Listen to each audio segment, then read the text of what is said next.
Welcome. You're listening to The Aligned Self, Conversations in Creating a Conscious and Abundant Life. This is Daniel Denovi. I'll be your guide and host.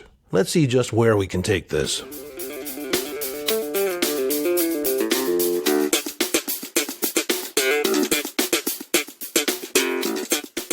Hello there. I hope today's a wonderful day for you. I hope every day is wonderful of your own design. Now, I have to admit that I like to generate my own sunshine, allowing my sunshine to shine out on the world based on my thoughts and the decisions that I make for my life, independent of outside circumstances. And this is where I've talked in the past about being unreasonable, being happy and generous in a high vibe state for no good reason. But over the next 3 days here in Fort Worth, Texas, actually the next week, it's going to be quite pleasant in the high 60s up to 82. So it's almost going to be, for most people, a nice summer day. And this all comes on the heels of some dreary weather that has kind of been hanging out over Texas.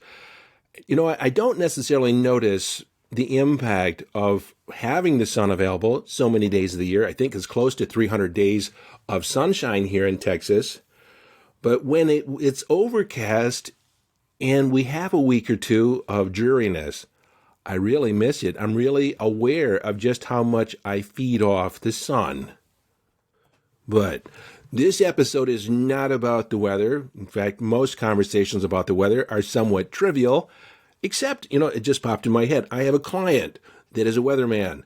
So when I talk to him about the weather, it's some deep conversation. I actually get some of those burning questions, long burning questions about the weather, answered in our conversations. And then, I don't know if you noticed, but on March 7th, there was an astrological shift that took place. A pattern that's been going on for the last 6-7 years has shifted into a new phase and has opened up for a lot of us for the next 6 or 7 years. And so I have felt the shift in the energy. Some other people have felt the shift. And if you want to learn more about this, I know you can tap into one of my friends, Della Rose Ruby Meyer. She was one of my saints that I interviewed during the Spiritual Adventure, a gathering of saints at the end of December. And she's located in Australia. I'll leave her link down in the show notes. She has a YouTube channel where she's been talking about the different planetary influences. And she also gave a forecast for this year, which March was a big shift in energy in her forecast for 2023. But I have to admit, personally, I don't rigidly follow or specifically follow astrology. I don't necessarily look ahead to see what the planets are doing before I do anything, although I do consider it from time to time. My wife is a lot more into astrology, and she usually informs me if there's a big event coming up. But I allow myself to create my reality from within.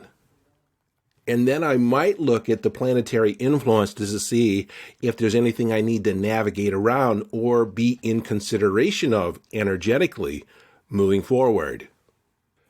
But so far, everything that I've talked about is not what I've wanted to talk about in this episode. What I want to talk about is boundaries. Now, I know I've touched upon boundaries in past episodes, but I'm not clear whether or not I've really talked about what boundaries are, why we need them, how do we know we need them? Because I have to admit, when I first starting out on this self-development path, I needed boundaries bad, but I didn't know I needed boundaries. In fact, I didn't even know what boundaries were. I didn't know they were called boundaries. I don't know at what point in time that became irrelevant. I need to look that up. But I don't know at what point in time boundaries became a relevant psychological idea. The way I thought about it was having rules for my life, rules of engagement, kind of deciding ahead of time how I wanted to be with another person, what I was going to allow and what I wasn't going to allow. Now, over the last few weeks, I've been thinking about boundaries a lot. In fact, I mentioned this in a previous episode because I've been collaborating with another coach, Meg Lamb. Meg is a premier relationship coach specializing in codependence and boundaries, overcoming codependence and setting clear boundaries. So let me right off the bat here, let's talk about what boundaries are. If we think about boundaries in the physical world, it's a fence, it's a wall, it's a door. They separate us between our neighbors. They separate towns from other towns.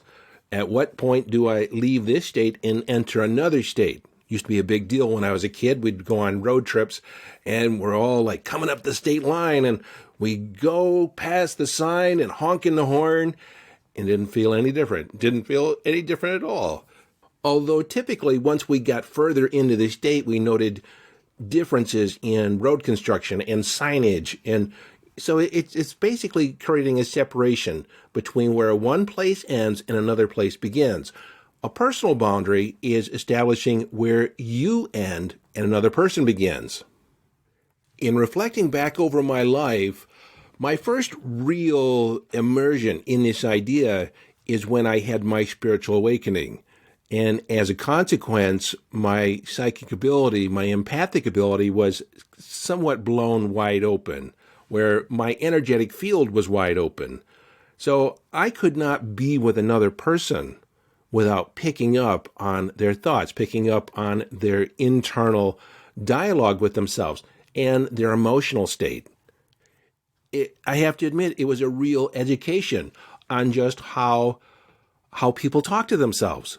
I didn't know that. I didn't know that people spend the majority of their time flagellating themselves, criticizing themselves, actually carrying pain from the past of 5 years, 10 years, 20 years, long ago, and they're living it today. Well, when I was blown wide open, it was more than I could handle. It was overwhelming. And I realized really quickly that I needed to establish a boundary, kind of a defensive wall to separate from what was my thoughts and what were the thoughts of another person.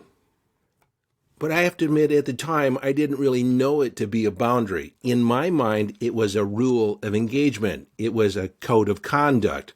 And I actually used that idea, code of conduct, creating a code of conduct in my Aligned Self-Coaching program, where you recreate or establish for the first time who you are for the world, your self-identity.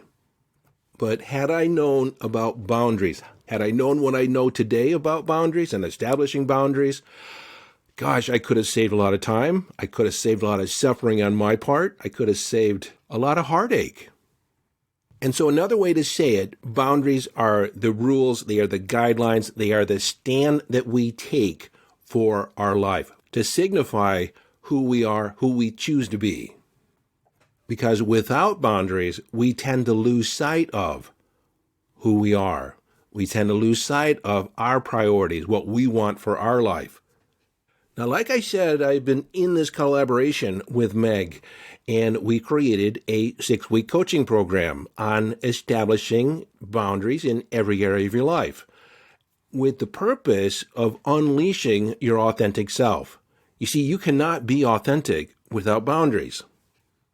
And with boundaries, you get to be your authentic self with no apologies. Like, there's no need to apologize for being yourself. And I don't know how many of you, but far too many people stop themselves from expressing themselves 100%. They hold back because they don't want to be too much. They don't want to overpower. They don't want to create a conflict. They don't want other people to feel bad. So you hide your light. Well, I remember sitting in Catholic Mass. I went with a friend of mine. I wasn't Catholic, but he took me there on our way to play basketball. So he said, I have to go to Mass first. So sitting there, I heard a Bible verse, and I just loved it. He talked about Jesus, and Jesus said, hide not your light under a bushel, but hold it up for the entire world to see. And that is what Meg and I want for each and every one of you. Now, each and every one of you is not a fit for the program, even though each and every one of you could set firmer boundaries, could create boundaries in other areas of your life. There are areas that you have allowed to get out of control. Now, there's 2 videos that Meg and I have created One is how to create fulfilling relationships. And we talked about the 4 pitfalls that most people go through in relationships. And then we just recorded our first module of our 6-week program, which will be released on March 15th. Well, we decided to open that up to allow everybody to have free access. It's about 40 minutes long, but it is a crash course in setting boundaries. Now, we opened it up to everybody for a couple of reasons. One is if you're interested in the 6-week coaching program, we wanted you to have a preview of what lie ahead. We wanted you to be able to preview at least the first module of our 6-week program. Now, we'll go in a lot deeper in the program. We'll hold your hand and actually assist you in creating boundaries in every area of your life. And one of the weeks, we're going to take a deep dive in unleashing your self-concept, your self-identity, actually expressing yourself as a force of nature in the world, taking a stand for who you want to be in the world, identifying who you want to be, and what boundaries do you need to put in place in order to support that. It's not only important to be able to establish boundaries, but it's also important to be able to enforce your boundaries in case someone trespasses on your boundaries. Pre-decide what will you do, how will you handle it if someone does not honor your boundary. Now, I didn't say it, but your boundaries are for you. They're for you. They're rules that you establish on what you will allow and what you won't allow. They're not put in place in order to manipulate other people or to coerce other people's behavior to match what you want. It's basically they have the freedom to show up however they show up. But if you don't talk about your boundaries, if you don't say this is a rule for me, and I'm going to give you some examples here in a moment, but if you don't establish that as your rule, they don't know. And so many people will step right over that. They don't know there's a fence. They don't know, you left the door open. So if the door is open, anybody can walk in, right? But even if the door is closed, it doesn't stop people from walking in. They can still walk in. They can still trespass without your permission.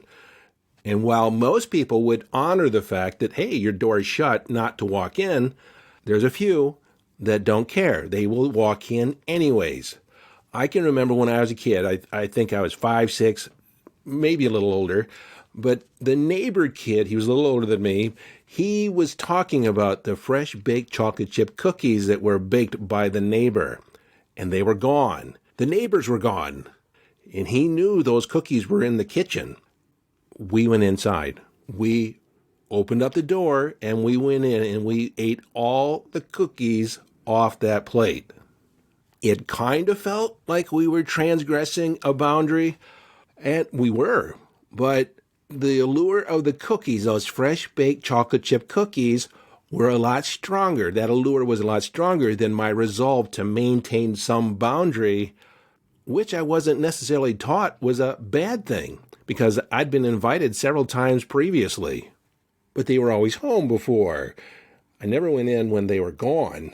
And then I have to admit, had it not been for my older neighbor, I would have never thought about going in and eating those cookies. But because I didn't have a firm boundary for myself, a rule for myself, I wasn't taught the rule at that point in time. I guess my mom and dad never thought I would actually walk into the neighbor's house, so they didn't need to say it. Needless to say, everyone was waiting for us as we walked out of the house. My parents, his brothers and sisters, in fact, his brother knew what we were doing. And he went and told. And fortunately, the neighbors whose house we broke into, they were very understanding. They were cool about it. But my dad and his dad, well, let's just say that corporal punishment was enacted, as well as myself personally going over and confronting my neighbor, apologizing for invading their home. But how often do you allow people to invade your space, to take up your time and energy, to take your attention because you don't have firm boundaries? So I think here is where I'm going to talk about why we need boundaries. And it's to like I said earlier, to take a stand on who we choose to be. And I love the quote, and I don't know where it came from, but if you don't take a stand, then you will fall for anything. And I can remember as a kid of not having an opinion, not having, a strong opinion about things that I felt like I had to defend. I felt that I was just easygoing, but what I was really doing was avoiding conflict. I take a stand on a lot of things to a greater degree, at this point in life than I ever did when I was younger. But, and I'm not afraid of conflict, but I think most arguments they're not even worth having. I don't need to defend my beliefs. I don't have to explain myself. As long as the choices that you make for your life, the beliefs that you want to follow, don't directly impact my life, then it's none of my business.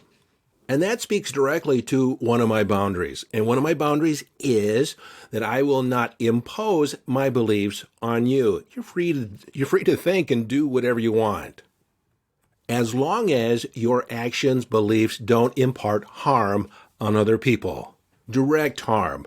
Now, there's an idea underneath here that actually stops a lot of people from actually putting boundaries in place, enforcing their boundaries, because they don't want to be a bad guy. They don't want to offend other people. They don't want to stand out. They don't want to create conflict. And so they think if they don't have a boundary, if they don't have something hard to push up against, then everything will be okay. You just all go with the flow. It'll be fun. And while there may be situations where that is called for, if that's a practice in your life, I'm going to talk about how you're often left, and that is resentful, taken advantage of, used, disrespected, unvalued. When people address their priorities, you are typically at the bottom. Your wants and needs are typically not considered. Why not? Because you didn't state them. You didn't make it a requirement that your wants and needs be addressed in the relationship, in the friendship, at work. You didn't make that a condition of being in relationship with you. And so something to realize that if you're a giver, if you give love, if you give of your time, if you give of your energy, the takers, the people that are taking that, they don't have a shut-off valve. They don't say, stop giving to me. They will continue to take as long as you give. And so it's incumbent upon you to have a knowing, to have it something established, how much is enough. You have to have a boundary. And so boundaries, we need boundaries in order to take a stand. We need something to help us define, again, where we end and another begins. It defines who we choose to be, not only who we choose to be, but how we choose to be in the world. What are the dynamics that we want to have in our life? What are we going to tolerate? Boundaries create the opportunity for us to show up authentically.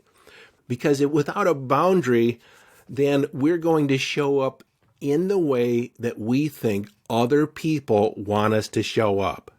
And if we're afraid of conflict, if we're afraid of insulting someone based on who we choose to be, if we offend somebody, if we withhold that, if we withhold 1 ounce of what we want or how we want to express ourselves, we are not being authentic.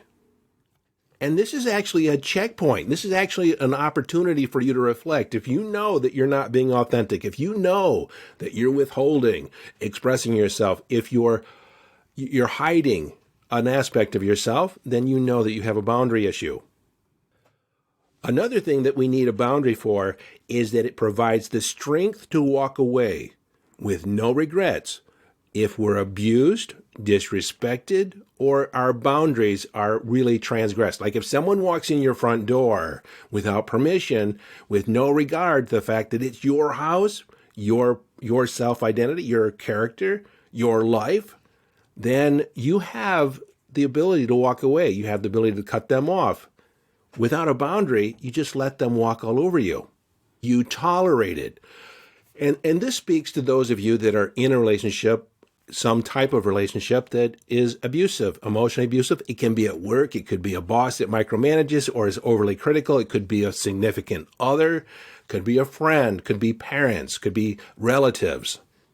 Once you establish a boundary that you will not tolerate abuse, you will not tolerate that behavior, you will not tolerate attacks on your character, because of your boundary, you can immediately call out behavior or identify behavior that you will not tolerate, that you will not stand for.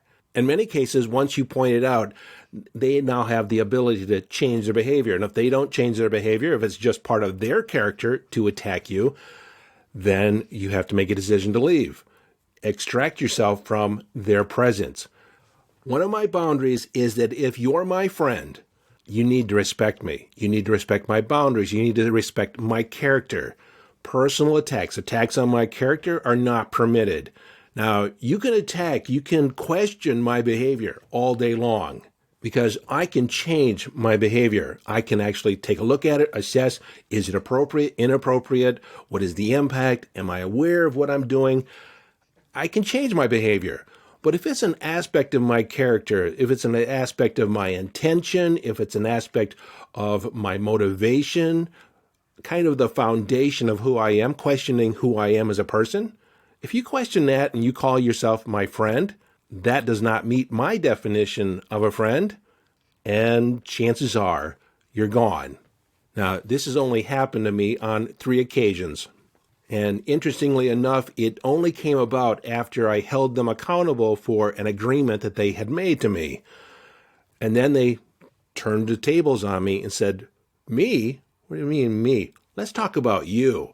And then they proceeded to tear me apart, or attempt to tear me apart, attacked my character, mocked me, judged me, in a seeming instance, undermined years of trust that I thought I had. I thought they had my back. But then in hindsight, I realized that I had never tested the relationship. And I've said this before, this is something I got from As a Man Thinketh. Circumstances do not make the man. Circumstances reveal the character of the man. So once we elevated the game, once the stakes were higher, once they were held accountable to be their word, they weren't. Rather than play a win-win scenario where we can both win, they wanted me to lose, they wanted to win. Well, homie, don't play that. And so I had to break up with them. But what made that possible was the fact that I had a boundary that you're not allowed to disrespect me because I give you unconditional love. I give you unconditional respect. I don't impose my beliefs on you. You're the one that has to live your life. You're the one that you're with 24/7, 365. I do not pass judgment on that. There might be things that you do that I might not do, but that doesn't make you any less of a person. One of my guiding principles is honor. I honor you, I honor others, and I honor myself. If I have to pick between the two, I honor myself over anybody else. Because I'm the person I have to live with 24/7, 365. I answer to myself. I don't answer to other people unless I've made an agreement with you that you can hold me accountable for. You can't really dictate how I live my life. But on the flip side, establishing boundaries also creates the foundation for greater connection and intimacy. Now, if you experience just a little conflict where you don't quite see eye to eye, to me, I now reframe that. That conflict is actually an opportunity for deeper connection, deeper understanding, deeper intimacy. But part of that is that you need to be willing to actually hear my side of it. I will afford you the opportunity to give me your point of view, as long as I have the same listening to present my point of view, and then we see where we can come to a win-win in the middle, because we both have to win in the relationship. And when I talk about the abuse, the potential abuse that occurs in different situations, that's a dynamic of one up, one down. One wins, one loses. It is not a win-win scenario. So that's another boundary that I have. It has to be win-win. For instance, in this 6-week coaching program, if you talk to me on the telephone, I will help you. I will assist you in guiding you to the best decision for you. I don't want to sell you on joining the program. I want it to be something that works for you. Works for you financially, works for you time-wise, works for you to unleash your life. Because if you take part in the program and you don't complete it, you don't get what you want, and I win and you lose, I'm not up for that. You see, from my perspective, you don't have to participate in the coaching program. You can walk away. You can say, no, it doesn't work for me. I'll still be here. I've been here for over 30 years.